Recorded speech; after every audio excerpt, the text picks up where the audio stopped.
देखिए, जहां तक गुड लिंचिंग और बैड लिंचिंग का सवाल है, ना तो कोई गुड लिंचिंग होती है ना बैड लिंचिंग होती है। लिंचिंग लिंचिंग होती है, मर्डर मर्डर होता है। देखिए, जिस तरह के अभी असगर जी ने कहा कि सही बात उन्होंने कही कि ये लिंचिंग का वर्ड ही हिंदुस्तान के लोकतंत्र में इस्तेमाल ही नहीं होता, ना किसी ने सुना था। लेकिन जब से ये तानाशाहों की एक सरकार आई है, तब से ये लिंचिंग का वर्ड बड़ा आम सा हो गया और ट्रेंडिंग करता जा रहा है आए दिन। क्यों करता जा रहा है? क्यों? इस लिंचिंग से एक बहुत बड़ी पॉलिटिकल बहस खड़ी होती है पूरे देश में, वो है हिंदू मुस्लिम की बहस। इस वक्त चुनाव होने में है 5 स्टेट्स के अंदर, खासकर यूपी के अंदर। आपको हिंदू मुस्लिम की बहस खड़ी करानी है, तो इसलिए आप ये लिंचिंग को लेके आती हैं। अरे लिंचिंग क्यों लेकर आएंगे आदिल? आपको समझ में नहीं आ रहा? एक शख्स को यहाँ पर बीजेपी ने नहीं मारा, एक शख्स को बीजेपी ने नहीं मारा यहाँ पर, किशन गोलिया को। यहाँ पर मौलवी साहब जो हैं वो सवालों के घेरे में हैं। आप समझिए आदिल, यहाँ पर बीजेपी ने जाके अहमदाबाद में मारा है उस शख्स को। देखिए मुझे बात करने दीजिए। अगर आपको मैं बात कर रहा हूँ, मैंने पहले कहा है ठीक है आदिल, एक मिनट सुन लेते लिंचिंग कहते हैं, तो मुझे लगता है आपको पहले फिर से पढ़ाई करनी होगी, क्योंकि विजय शंकर तिवारी जी मैं आपके पास आऊंगी। आदिल बोलिए। जब अपने पैरों के तले रोनते हैं आप एक मुसलमान को। अभी देखिए तिवारी जी कह रहे थे कि इनकी आवाज कम कीजिए। आप इसी तरह से इस देश के अंदर जब से ये सरकार आई है, तब से मुसलमानों की आवाज को दबा रहे हैं और इनको अपने पैरों तले लिंचिंग कर रहे हैं। वो होती है लिंचिंग, मर्डर कोई लिंचिंग नहीं। तो मैं मानता हूं अगर किशन जी का मर्डर हुआ है तो जो उसमें कातिल है उनको सजा मिलनी चाहिए। लेकिन क्या वो पुलिस कब कहां थी? तब जब इन्होंने एक ऑब्जेक्शनेबल पोस्ट खड़ा किया था, जबकि बिल्कुल कॉन्स्टिट्यूशन ऑफ इंडिया। अरे भाई साहब, लिंचिंग अगर आपने नहीं सुनी है तो कान खोल के सुने। आपको मैं बताता हूं कश्मीर में क्या हुआ था। अगर आपने आज लिंचिंग शब्द सुना है तो कश्मीर में जिस प्रकार से तमाम मस्जिदों से जिस प्रकार की अनाउंसमेंट की गई थी कि अपनी बहू बेटियों को, बहनों को छोड़कर यहाँ आदिल नजीर खान साहब जिसने पोस्ट लिखा था उसके खिलाफ एफआईआर दर्ज हो चुकी थी। आपको इंतजार करना चाहिए था या फिर आपको सीधे सीधे मौत के घाट उतार देंगे? एक शख्स ने एक आपत्तिजनक पोस्ट लिख दी। क्या है? शरिया से चलेगा देश?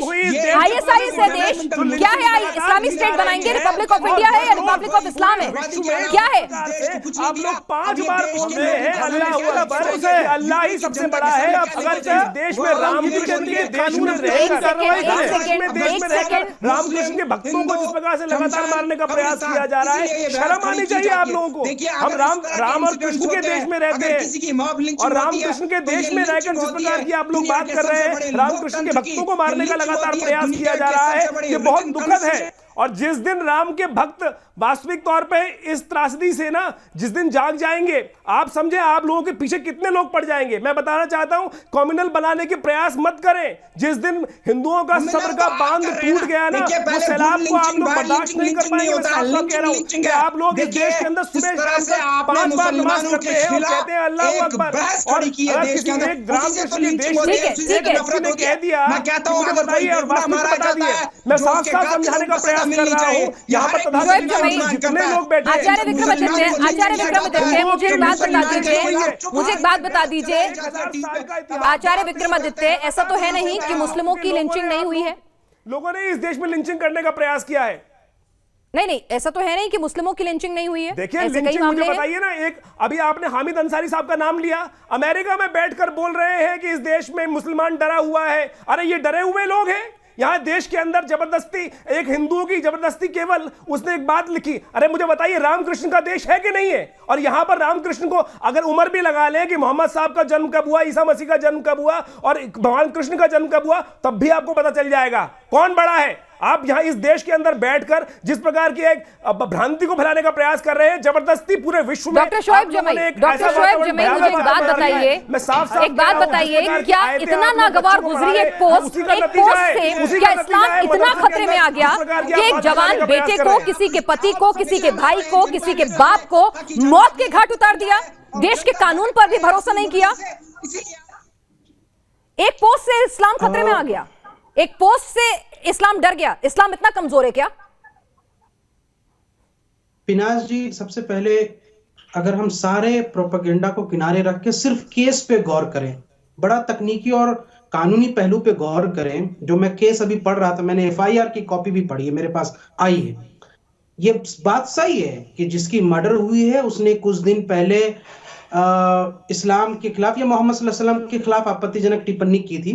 और दूसरी बात ये भी सही है कि उसका मर्डर हुआ है, लेकिन पुलिस ने जो एफआईआर दर्ज किया है मर्डर पर, उसमें मर्डर का, हत्या का प्रयास और पोजेशन ऑफ आर्म्स, पुलिस ने कोई भी ऐसा केस दर्ज नहीं किया है जिससे यह दिखता हो कि कम्युनल एंगल या उसी पोस्ट के बुनियाद पर उसकी मर्डर हुई है।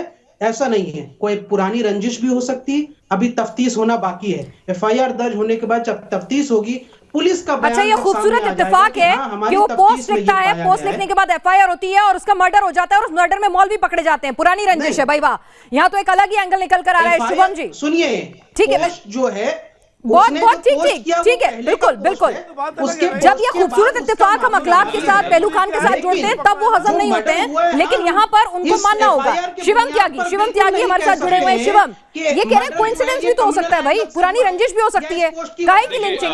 अभी पुलिस मेरा रिक्वेस्ट है, इनको प्लीज कहिए, मुझे थोड़ा बोलने दे, मैं चलाना नहीं चाहता, प्लीज मौका दे दीजिए। मैं सिर्फ इतना कहना चाहता हूँ, ये तो साफ कहते हैं जी, गुस्ताख रसूल की एक ही सजा, तनसर से जुदा, तनसर से जुदा। जब चार्ली एब्दो में मोहम्मद साहब का कार्टून बनाया गया था, उसमें भी ऐसे ही गलती से बम फूट गया था, गलती से बहुत सारे लोग मारे गए थे। जब निकिता फरीदाबाद में हुआ था तब भी ऐसे ही गलती से हो गया था। जब ध्रुवराज त्यागी को मारा था तब भी ऐसे ही गलती से हो गया था। जब नत्थालाल को मारा था तब भी ऐसे ही गलती से हो गया था। अगर आप शिवम हैं और आपको मार दिया जाए तो कोई बात नहीं करेगा, उस बारे में कोई सवाल जवाब नहीं होगा। लेकिन अगर आप समीर है ना और समाजवादी की सरकार है तो 5-7 करोड़ रुपए भी मिलेंगे, 4-5 फ्लैट भी मिलेंगे, यूनाइटेड नेशंस तक पहुंच जाएंगे, IMF के ये अध्यक्ष जो बैठे हैं शोएब जमाई। लेकिन अगर शिवम को मार काट दिया तो कोई बात नहीं होनी चाहिए। मुझे एक चीज बताइए, ये हम तालिबान में बैठे हैं क्या? नहीं, लॉ एंड ऑर्डर है कि नहीं देश में? आप एक चीज माना, आपका अजीब सपना ये है कि हिंदुस्तान में शरिया हो, लेकिन कम से कम धमकी देने से और चैनलों में जिस तरीके से धमकी दी गई है कि मतलब पहले सचिन और गौरव को मारा क्या कर देंगे? खून की नदियां बहा देंगे, दंगा फैला कत्ल कर देंगे सबका। हिंदुओं को मारना, चैनल आपके लिए रेडियो रवांडा बन गया है क्या? चैनलों से धमकी देना बंद कर दीजिए। शौक बन गया है? किसको धमकी दे कोई रहे हैं? धमकी नहीं है, सुनिए। नहीं, ये जो धमकी दे रहे हैं मेरे लिए पहले हाथ में नहीं किसको दे धमकी दे रहे हैं? अगर किसी ने किसी की निंदा की है, किसका सब्र का बांध पुलिस के पास कानून है, मेरे देश में कानून है। क्या है? 20 लाख तलवार उठाकर चल दोगे क्या? कर देंगे जैसा हरिद्वार में ऐलान किया था, वो करेंगे क्या? तलवार उठाकर चल दोगे अगर किसी ने किसी की निंदा की है तो? कमाल की बात है यार। तो चैनलों से धमकी देना बंद कीजिए। पाकिस्तान नहीं है, मैंने कहा एजेंडा से हट करके उसके कानूनी पहलू पे जाइए। कोई धमकी नहीं और दे जो रहा है, केस हुआ है उस पे बात कीजिए। ये पाकिस्तान नहीं है कि इस निंदा पर फांसी हो जाएगी। यहाँ कानून है, कानून से देश नहीं, आप केस पे बात कीजिए ना। तलवार से नहीं चलेगा। धमकी देने की बात क्यों करते हैं? बिल्कुल केस किस पे बात की धमकी दे रहे हैं? बिल्कुल केस पर बात कर रहा हूँ। चूड़ी पहन के बैठे हैं क्या? जिसने चूड़ी नहीं पहन के बैठे तो धमकी दे रहे हैं। ठीक है, जरा चर्चा में बाकी सभी लोगों को भी मैं शामिल दोबारा करती हूँ। काट दिया गया, कमाल की बात कर रहे हैं।